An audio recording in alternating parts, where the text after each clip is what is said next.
Hey guys! Welcome to Couple. Please like and subscribe if you like this video.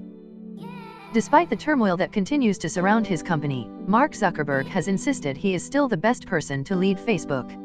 When you're building something like Facebook, which is unprecedented in the world, he said on Wednesday, there are things that you're going to mess up. What I think people should hold us accountable for is if we are learning from our mistakes.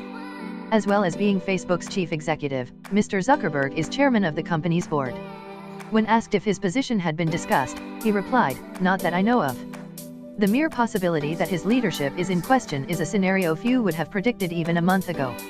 But recent reports around improper data gathering by third parties, as well as fake news and propaganda, have prompted some to question Mr. Zuckerberg's ability to lead a company that something has grown beyond his control.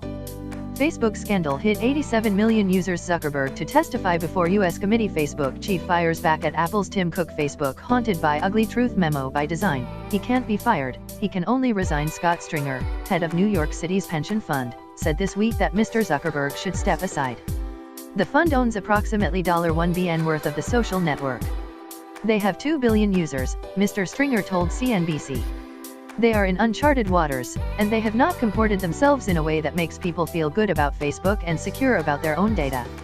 A piece in technology magazine Wired called for Mr. Zuckerberg to step down in order to let Facebook start a reputation-enhancing second chapter. He doesn't just lead an institution that touches almost every person on the planet, wrote Felix Salmon.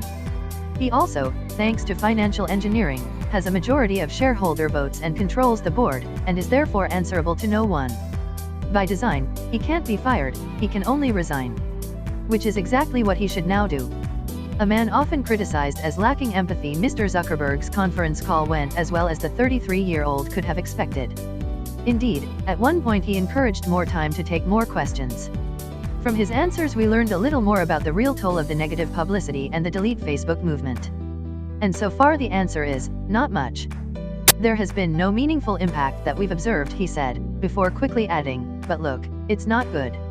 What we couldn't tell during the call, of course, was to what extent Mr. Zuckerberg was being quietly guided by his team in the room. But for a man often criticized as lacking empathy, it was a strong display lasting almost an hour. Investors certainly thought so. Shares were up 3% once the call ended. Next week he will face a potentially tougher prospect, this time in front of the cameras, when he heads to Washington to testify before Congress. Cambridge Analytica, the story so far. Indeed, this session with the press was perhaps the ideal dress rehearsal. The dynamic around Mr. Zuckerberg's leadership could change dramatically in the coming months, as investigations, most notably from the Federal Trade Commission, FTC, begin to probe deeper into how Facebook handled the public's data. If the company is seen to have fallen short of its responsibility, and is hit with a potentially enormous fine, it could increase pressure on Facebook to make serious personnel changes. So far, despite all of the apologies and admissions of poor judgment, Mr. Zuckerberg told reporters that not a single person at the company had been fired over the Cambridge Analytica fiasco. "The buck stops with him," he said, and indeed it might.